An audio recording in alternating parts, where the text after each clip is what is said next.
Quero dar boas-vindas a Elisa Olsen.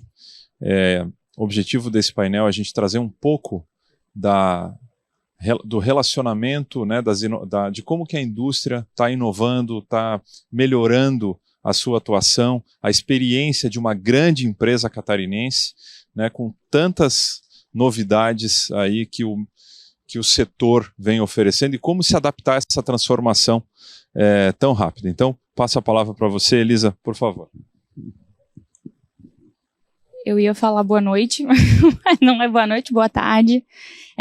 Meu nome é Elisa, sou vice-presidente da Olsen, que é uma indústria aqui de Palhoça. Não sei se todos que estão aqui conhecem Palhoça. É uma indústria hoje que a gente emprega por volta de 350 funcionários. Nosso mercado share, nosso mercado principal hoje é odontologia. A gente fabrica equipamentos odontológicos e colocamos o pezinho aí na área médica. Principalmente na área de dermatologia. A gente não entra em centro cirúrgico, hoje a gente está fora de centro cirúrgico, mas temos aí o gostinho de participar de estar voltados para a área da saúde. Então, acredito que o objetivo aqui é falar um pouquinho mais da nossa experiência como indústria na área da saúde. Acredito que eu possa falar um pouco até... Meu pai foi quem fundou a empresa há 43 anos e sou segunda geração, estou lá com ele há 9 anos. E posso dizer que talvez essa dor ele possa ser a pessoa que responde muito melhor do que eu, porque ele foi o cara que fundou a indústria da área da saúde. Eu acho que passar por Anvisa é um grande desafio para o nosso segmento. Posso dizer que a gente não vive tanto a dor, porque nós somos uma classe ainda que, como não entra em centro cirúrgico, não são tão profundos os critérios, não é tão sério, né, o cronograma, mas para a gente, que ainda é considerado classe 3, entramos agora em classe 1, já passamos por milhares de burocracias por ter que responder à Anvisa. Então, eu acho que estar na indústria, na área da saúde, é um grande desafio, mas a gente tem como benefício também, por já ter entrado no passado, uma barreira muito boa de novos entrantes. Então, eu tenho certeza que a gente fazer uma nova Olsen hoje, fundar uma Olsen do zero hoje, não vou dizer que é impossível, porque eu não acredito que nada seja impossível, mas é um trabalho muito difícil. É um trabalho muito difícil porque o investimento, burocracia, o tempo de demora, todo o trabalho que a gente tem para começar do zero, o que a gente construiu, que o pai construiu há 43 anos e a gente está fazendo o possível para crescer e manter, não é um desafio fácil. Hoje a gente tem muito concorrente que tenta entrar. Nós somos 2 grandes indústrias nacionais, N indústrias, Europa, China, Estados Unidos, tentando entrar no Brasil, e eles não conseguem, porque eles não conseguem nem entender a tributação e a burocracia brasileira. Então, a gente tem um grande benefício de estar no Brasil e ser uma empresa de sucesso, uma indústria de sucesso na área da saúde no Brasil, e fora que a gente já ganha um diferencial muito grande quando a gente vai para fora, porque a gente sabe se adaptar ao que o mercado pede. E quando Europa e Estados Unidos vêm para cá, eles não entendem, né? De uma economia completamente estável. Quando eles entram aqui no Brasil, eles não conseguem entender o nosso jeitinho brasileiro de trabalhar. Então, a gente, como brasileiro, eu acho que a gente pode fazer bom uso do nosso cenário, né? Do nosso local. E principalmente por ser da área da saúde, toda a questão da área da saúde, Anvisa, principalmente, que nos pede aí uma estratégia, um planejamento muito, muito certeiro para não cometer erros, né? Acho que não permite tantos erros que nem talvez outras indústrias nos permitam. E como é que você enxerga a capacidade de incorporar a tecnologia hoje, a gente estando numa cidade fora do eixo Rio-São Paulo, fora dos grandes eixos de inovação, Estados Unidos, Europa, Ásia, existe uma facilidade para fazer isso? O Brasil está posicionado internacionalmente de uma maneira competitiva, ou a gente ainda está um pouco atrás, ou a gente está igual, ou está um pouco à frente? Como é que está esse posicionamento do Brasil em relação ao mundo, e se há dificuldade de incorporar tecnologia nesse setor? Eu acho que tem 2 lados que a gente pode olhar dessa pergunta, que eu acho que o lado do consumidor, o Brasil está atrasado. Quando a gente vai para os Estados Unidos, a gente levou a Olsen para os Estados Unidos e eu fiquei algum tempo lá estudando o mercado para desenvolver e nitidamente o consumidor americano, por exemplo, ele já é muito mais adaptado à tecnologia. Ele já está muito mais acostumado a consumir tecnologia, forma de pagamento que hoje a gente faz ano que a gente começou a pagar a conta com celular, eles estão nisso há muito mais tempo. Então, um consumidor europeu eu acho que nem tanto, mas americano principalmente, ele já está muito mais atualizado e sedento de tecnologia do que o Brasil. Mas quando a gente fala do outro lado, do industrial, da empresa que oferece o serviço, eu acredito que o Brasil esteja muito à frente. Vou dar um exemplo, né, da experiência que a gente teve nos Estados Unidos, por exemplo. Para fazer uma transferência de R$10 nos Estados Unidos é um trabalho enorme, porque tudo precisa do papel para assinar, as empresas não estão tão atualizadas, a não ser as grandes, né? O que já realmente é uma empresa que já nasceu como característica de tecnologia, mas as empresas que ofertam um produto, que nasceram no universo de produto, no universo lá de trás, elas têm uma dificuldade muito grande. E eu acho, de novo, ser brasileiro acho que nos traz um benefício, porque a gente percebe mais rápido, a gente cai, mas a gente levanta mais rápido. Então, quando eu sentei lá para negociar, todos os distribuidores que a gente conversou, pouquíssimos já estavam atualizados, adaptados à tecnologia. Agora que eles começaram a falar de e-commerce, agora que eles estão montando um site, agora que eles estão se atualizando. Então, do universo da indústria, eles estão atrás. Né? A gente tem uma grande indústria, que para a gente é uma referência de produto, eles não têm e-commerce, eles não têm nenhum site direito. E são hoje, tá entre as 5 indústrias do mundo de cadeira odontológica. Então, como industrial, a gente tem uma grande oportunidade, principalmente em Santa Catarina, Florianópolis, a gente está num eixo de tecnologia muito avançado e o acesso que a gente tem à tecnologia nos permite muito rápido estar no Vale do Silício. Acho que essa barreira que a gente tinha de estar longe de tudo ser muito caro, já passou. Né? Eu tenho certeza que o fato de ser brasileiro e ter esse acesso ao que o Florianópolis nos permite hoje, já nos coloca lá na frente realmente para fazer. O desafio, eu acredito que seja a questão do dólar, câmbio. Quando a gente estava até conversando ali antes da palestra, de que competir com países que pagam mão de obra em dólar, realmente é um desafio muito grande. Mas, com certeza, pela velocidade e a atualização do Brasil, do perfil cultura brasileira, não acredito que tecnologia seja um desafio. É só realmente a gente saber aonde, com o telefone de quem sabe. Tenho certeza que é muito mais fácil do que a gente imagina. E ser um exportador, qual é o nível de, vamos dizer assim, de protagonismo para nos tornarmos exportadores? Já a Olsen já é, né, um exportador, né? Como que você enxerga esse nível de dificuldade de exportar isso? A Olsen sempre teve uma cultura de que nada é impossível, né? Então a gente costuma não ter muita barreira para fazer as coisas. Então exportar hoje é um mercado que só nos basta estudar e pisar, porque até questão de benefício tributário é um estímulo enorme. O que a gente tem que estar sempre atento é a questão de se manter em equilíbrio por conta do câmbio, não ficar sujeito a empresa estar saudável apenas pelo câmbio. Mas, de fato, exportar hoje é um grande benefício, uma facilidade.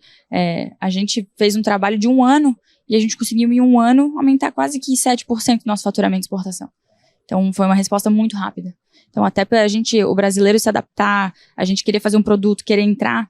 Eu fui, faz uns 2 meses, para a Bolívia, e aí eu achei muito bacana a experiência de ouvi-los, porque tem um grande distribuidor, né, para a Bolívia, que ele trouxe um feedback para mim dizendo: Elisa, eu sou Bolívia, não sou Estados Unidos.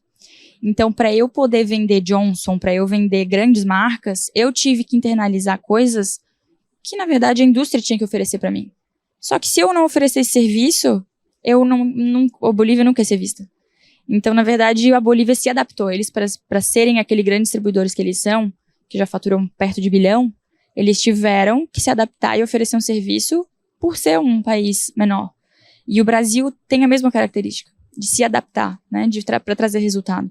Então, com certeza, também exportar é só saber o tamanho do quanto a gente está disposto a ir adaptar a nossa forma de trabalhar e entregar um produto. Porque a questão tributária e facilidade de enviar hoje já se passou também a dificuldade. E mão de obra, formação, relação com as pessoas, isso é um diferencial da Olsen, todos sabemos. Mas como é que você está enxergando a disponibilidade de mão de obra, tanto para evolução tecnológica, até quanto a capacitação das pessoas, né? Vocês fazem ou vocês encontram no mercado? Como é que é essa estratégia?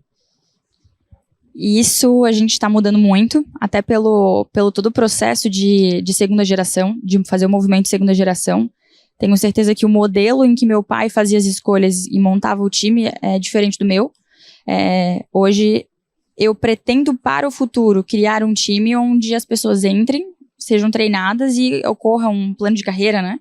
As pessoas possam, o cara que entrou lá na ponta, ter um plano de carreira dentro da empresa e quem sabe um dia ele tem um cargo de alta gestão ou carreira Y, né? Mas hoje a gente está formando um novo time de segunda geração. Não é fácil de encontrar. A gente está com 2 vagas em aberto hoje, que é um grande desafio. São poucas pessoas que têm principalmente questão técnica, né? A questão técnica é um desafio de alguém que tem experiência de mercado e conheça do que a gente está querendo que ele faça. Mas principalmente a capacidade emocional, que eu acho que é a grande dificuldade da minha geração, né, dos novos formandos, das pessoas jovens que estão vindo para o mercado, são pessoas que estão dispostas a construir uma carreira. Isso é a nossa maior dificuldade, as pessoas querem entrar, eu perco funcionários, né, da área de tecnologia, por exemplo, que eles querem receber aumento a cada 6 meses. Então, e aí eu perco o cara para uma empresa do lado que paga $8.000 por mês e o cara não sabe nem o que ele está fazendo direito. Então hoje essa valorização, essa discrepância entre oferta e demanda torna muito difícil a gente ser competitivo com o preço do produto, porque a mão de obra fica caríssima, e a gente está passando por um momento de reestabilização, né, de mercado de tecnologia e com a pandemia, com esse momento de agora deu uma baixada, então tem mais oferta de trabalho, mas não está fácil realmente ter pessoas que tenham experiência de mercado ou queiram construir uma carreira. Acho que sem dúvida nenhuma, né? A questão inteligência emocional, existe um ditado que fala, né? A gente contrata a pessoa pela capacidade técnica e manda ela embora por causa da capacidade emocional. Então, a pessoa que está disposta a passar por alguns trabalhos, empresa familiar é muito desafiadora, né? O fundador e a sucessora lá é o nosso sangue. Não é fácil trabalhar com os donos da empresa. Então, ter alguém que tenha condição emocional e esteja disposto a construir uma carreira é uma parte muito difícil. Então, hoje tem muita oferta, muita gente sendo formada, muitas pessoas disponíveis no mercado, mas quando a gente vai olhar lá na última linha, quem realmente pode entregar um bom trabalho, é muito difícil de achar. O time que a gente está formando, a gente levou pelo menos 4 anos para conseguir formar. Né? De tenta, acerta, erra, vai, volta, sai. Então, a gente gostaria muito de que esse cenário mudasse, né? Que as pessoas começassem a enxergar. Eu acho que é questão de tempo, de estarem dispostas a passarem por alguns nãos, construir e saber que leva tempo para a gente poder construir uma carreira. E agora puxando um pouco mais para a área de inovação. Como que é a interação de uma indústria como a Olsen com o ecossistema de inovação aqui da Grande Florianópolis e Santa Catarina, vamos falar assim, como um todo, mas como é que é essa interação? Que tipo de inovação vocês consomem? Ou se vocês fazem mais internamente as inovações, ou se não necessariamente na área fim de vocês, mas as tecnologias meio, vamos dizer assim. Como é que você enxerga? Você se sente melhor por estar num ambiente como é Florianópolis, a Grande Florianópolis, Santa Catarina, ou você ainda vê muita dificuldade de incorporar esse ecossistema no dia a dia da tua empresa? É uma pena que meu pai está ouvindo essa... Mas eu tenho certeza que a dificuldade maior que eu tenho hoje é a questão nossa cultural, de porque trazer tecnologia para a indústria não é barato. A área de tecnologia é uma área cara, e é uma área que a gente tem que investir, a gente tem que acreditar para depois ela trazer resultado. É uma área que realmente demanda dinheiro e tempo, e hoje o nosso desafio ainda é a questão cultural, ainda é a barreira da primeira e segunda geração, ainda acreditar que a tecnologia veio para ficar. Tem coisas que a gente não pode mais esperar para fazer, mas com certeza assim que eu consigo convencer ele, brincadeiras à parte, mas claro que eu tenho muito chão de ter que mostrar mais resultado ainda, mas tem coisas que a gente precisa postar, e o Valmo, ele tá aqui, que é um cara que de vez em quando escuta meus chamados de socorro, porque hoje o acesso é muito fácil, é só estar disposto a entrar no mercado. Realmente, a gente tem algumas dores internas hoje. Durante muito tempo, todo o nosso sistema, a cadeia produtiva, a gente fez com muito know-how, a gente fez muito bem feito o nosso produto, mas durante muito tempo faltou tecnologia. A gente usou muito pouco tempo tecnologia para produzir e para falar com o cliente. E agora a gente está abrindo a cabeça para esse universo, né? Desde dentro da empresa, tirar desperdícios, né?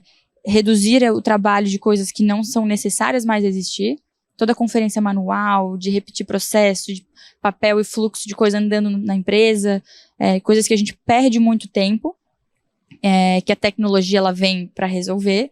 Então, a gente conseguir mostrar isso, principalmente para quem investe, né? Eu brinco que meu pai a gente briga, mas querendo ou não, se não é ele, é um investidor, é um empresário, que eu preciso mostrar para ele que investir R$100 mil numa plataforma para facilitar vai trazer algum benefício. Então, hoje a gente conseguir reduzir dentro da fábrica, a gente está nesse processo de reduzir operações, tirar desperdício, trazer tecnologia para tirar o trabalho de pessoas, que é o famoso trabalho de macaco, e aí usar as pessoas realmente para fazer o que elas podem fazer, que usar o cérebro e a competência emocional para fazer a diferença. E aí, falando com o cliente, a gente começou também junto, são processos que andam em conjunto, a desenvolver produtos. Então, a gente saiu da classe 3 para a classe 1 justamente porque a gente entrou no mercado de radiologia, por exemplo. A gente, há algum tempo atrás, a gente não teria cultura de poder fazer esse produto nesse universo que envolve muito tecnologia. Então, agora a gente está abrindo a cabeça realmente para oferecer mais produtos que estejam dentro da tecnologia e principalmente conseguir se comunicar.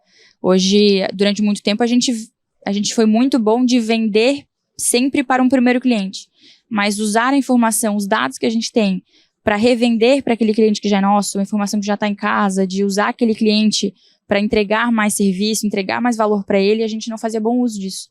Então, agora a gente está realmente desenvolvendo ferramentas para usar um banco de dados enorme de informação que a gente tem para conseguir enxergar novas demandas de mercado, novas oportunidades que aquele público que já é nosso, que já consome a marca, que mais que ele precisa, né? Do que ter que sempre ficar investindo num novo cliente. A briga pelo novo cliente é sempre mais cara do que o cliente que já está comigo, já consome a marca, já gosta da marca. Então, a gente está nesse momento agora de trazer a tecnologia interna e conseguir usar dados para crescer para o mercado. Tem um ponto super interessante que está acontecendo na indústria de equipamentos na saúde relacionada à medicina, que a indústria de equipamentos, ela até um certo tempo vendia para o médico. E hoje, o desenvolvimento dos produtos, as jornadas de inovação, o design dos novos produtos está muito focado no paciente, né? Então, e eu estava conversando com o CEO da Siemens, que estava aqui no evento, e ele estava comentando que esse ano teve uma feira, né, de radiologia, que é a área principal dele de fornecimento, em que eles não levaram para a feira nenhum equipamento. Eles levaram ilhas de software, mostrando softwares que melhoravam a experiência do radiologista, do paciente, integrando melhor o resultado para o paciente. Então, como é que você enxerga essa transformação que está havendo na medicina? E aí vou puxar para o odonto, né? Na medicina hoje, no passado, era muito focado em convencer o médico, o dono do hospital, a comprar um equipamento, e hoje está muito mais relacionado a identificar se o paciente daquele médico vai se beneficiar com o teu equipamento. Como é que está essa visão aí? Hoje o nosso produto ele é desenvolvido para o paciente, sem dúvida nenhuma. A gente faz um produto para que realmente o paciente... A gente passou a dor que às vezes o próprio dentista gastava muito dinheiro com um arquiteto fazendo uma sala linda e botava ali dentro uma cadeira usada, horrorosa, velha. Então a gente veio num trabalho muito grande de começar a se comunicar com o consumidor final. A gente não está numa área, hoje que a gente vive, todo mundo deve conhecer o Invisalign, por exemplo, aquele aparelho. Aquilo ali é uma indústria de tecnologia, né? Aquele plástico que é impresso é um detalhe, o valor agregado ali é a tecnologia. Então hoje a gente vai num CIOSP, que é a nossa maior feira do segmento. A gente entra num stand, por exemplo, de uma Invisalign, tu vê que o universo é para se comunicar né? Vender o produto, chega uma caixinha, a maneira como eles comunicam com o usuário é outra, né? Agrega valor para o usuário. O nosso, querendo ou não, o nosso público principal ainda é o dentista. Ele que precisa ver valor de entregar para o paciente um conforto maior. Até porque a gente vende um produto para um paciente que vai sentir dor. Né? Basicamente, ninguém gosta de ir no dentista. Ainda a experiência do dentista ainda é uma experiência ruim. Então, o nosso objetivo é começar a mostrar para o dentista o valor e o que a gente pode entregar de diferente para que o paciente veja valor de estar no nosso equipamento. Mas ainda assim, a gente tem um desafio muito grande, porque, querendo ou não, é uma cadeira odontológica. A gente não tem muito que fugir dali. Por isso, esse objetivo de começar a se comunicar e ver outros produtos e outros serviços para entregar para ele, para que realmente lá na ponta o cliente final, o consumidor, comece a demandar por coisas que a Olsen pode oferecer pro dentista e pro médico por consequência. Mas ainda pra gente, pra nossa indústria, ainda é difícil. Porque ainda é um produto muito específico e não é um produto, o nosso valor agregado está no produto. Não está na tecnologia, não está na solução que ele oferece, como o Invisalign, por exemplo. Hoje, realmente, ele oferece uma solução que é tu arrumar o teu dente sem nem precisar usar aquele bracket horroroso, que é o que todo mundo foge. O nosso ainda é o produto. Então, o nosso desafio realmente é conseguir encontrar valor nas coisas que o paciente vai valorizar. E acho que a gente vem tendo muito sucesso. Eu e o pai, a gente conversa muito. Na feira de 2019, foi a primeira experiência que a gente teve de ouvir que os dentistas sonhavam com o nosso produto como uma pessoa sonhou em ter uma Mercedes, em ter um Audi. Então, a gente já se posiciona no segmento premium. A gente aproveitou uma oportunidade de mercado para o dentista que quer oferecer isso para o paciente. Então, a gente está nesse caminho, acredito que a gente esteja trilhando ele com bastante sucesso. E agora, vocês estão entrando no mercado de medicina, né? E quais são, o que você percebeu enquanto cliente de diferenças assim, que te chamaram a atenção entre a odontologia e a medicina? Teve alguma característica que te chamou a atenção? Tem. É muito diferente. Dificilmente o vendedor que vende um produto odontológico, ele se comunica com o médico. A gente está o segmento médico que a gente entrou é um segmento principalmente de dermatologia, área estética. É um segmento que o médico ele já é formado por experiência, né, de que é um setor onde uma consulta médica é muito mais cara que uma consulta odontológica. Então, até a quantidade de formandos, a relação de oferta e demanda, hoje a gente está disposto a pagar por uma consulta médica muito mais do que a gente está disposto a pagar por um procedimento odontológico. Então, o dentista hoje, fora que a formação cresceu num número absurdo, então se formam muitos dentistas, faculdades que a gente não consegue entender como é que forma nível técnico. Então é muita gente conhecendo muito de um processo técnico e sabendo muito pouco de gestão, de ser empresário, de o que vai fazer depois que ele se formar. Então a gente tem muita dificuldade, a gente vende pouquíssimo para recém-formados odontólogos. Porque eles saem dali, eles vão fazer outra carreira antes, porque eles não fazem ideia o que tem disponível no mercado. E o médico já é um pouco diferente. O médico já tem um pouquinho mais de empresário do que o dentista. Então, vender um valor agregado, vender um produto de qualidade para o médico é muito mais fácil do que vender para odontologia. A gente foi muito prostituído na odontologia, a briga sempre foi muito preço. Então, o pai sempre fala lá que, meu Deus, eles choram por um preço que uma máquina de moicano é mais caro. Eles não veem o valor que é ter uma cadeira odontológica, que é a ferramenta de trabalho dele. É uma briga muito grande para reconstruir esse segmento de novo, né? Reeducar o nosso cliente da odontologia.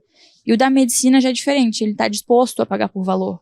Né? O luxo na medicina já é muito mais acessível, já existe mais esse segmento. Então, existe uma diferença que o vendedor, o comercial da área médica, não conversa ou conversa muito pouco com o médico, com o dentista. São públicos diferentes, a forma de comunicar é diferente, o produto e a forma que eles buscam é muito diferente. Então existe bastante diferença, sim.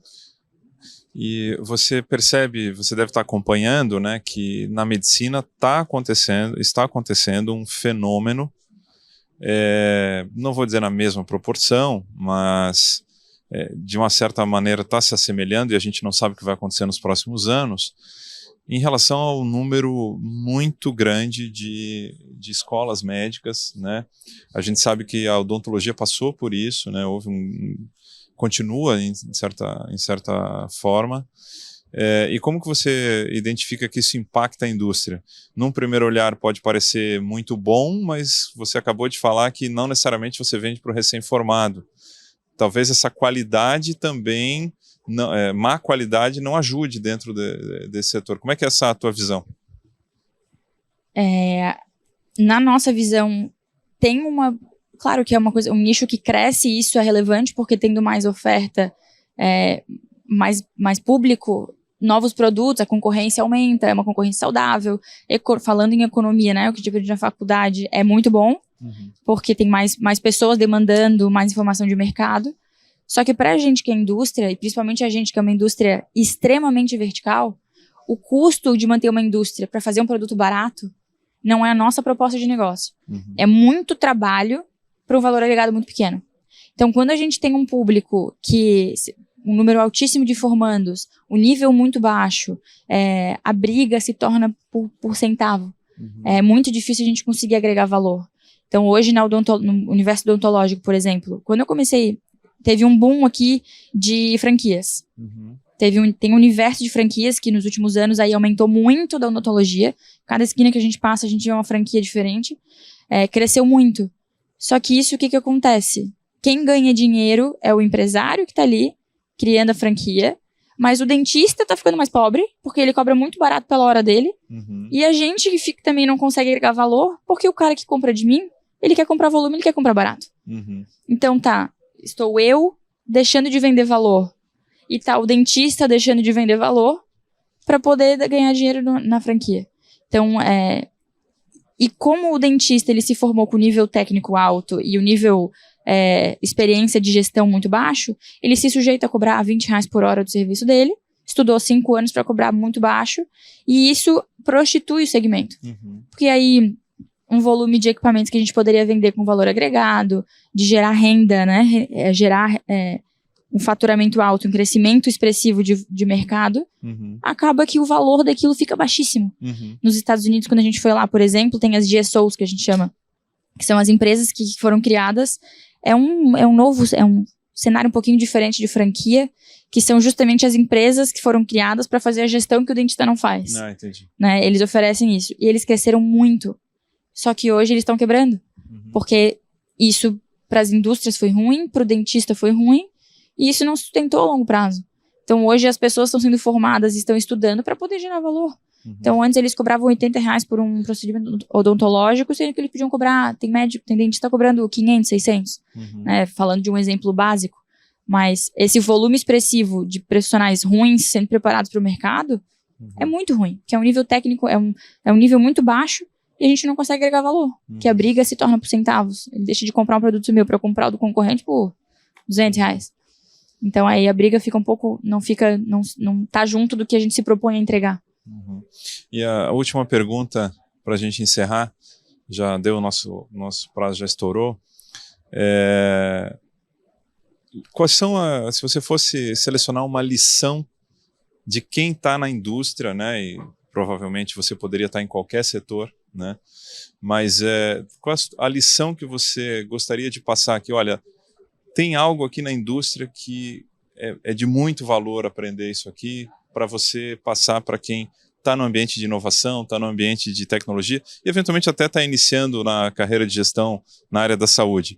Qual é a lição que você vê na indústria que, puxa, isso aqui me ensina? Difícil, tem várias, mas sem dúvida nenhuma produzir, a gente ter uma ideia, o tempo de fazer um protótipo, criar um produto, colocar no mercado, ver o que a gente errou, refazer aquele produto e aquele produto ter sucesso, demanda um tempo. E é um tempo que eu, como segunda geração, aprender a lidar com esse tempo foi um grande desafio. Porque a minha geração ela não está disposta a esperar. A gente quer as coisas muito rápido. Então, só que tem um movimento da indústria que eu não posso bypassar. Existe um tempo de fabricação, existe um tempo para as coisas acontecerem, que às vezes eu acho que esse universo tecnológico, esse universo que hoje está muito disponível, nos faz acreditar que a gente consegue acelerar. E eu tenho certeza que para pessoas mais jovens, né, as pessoas estão sendo preparadas para o mercado, em algum momento a gente vai tomar um baque, porque construir um futuro não é tão rápido.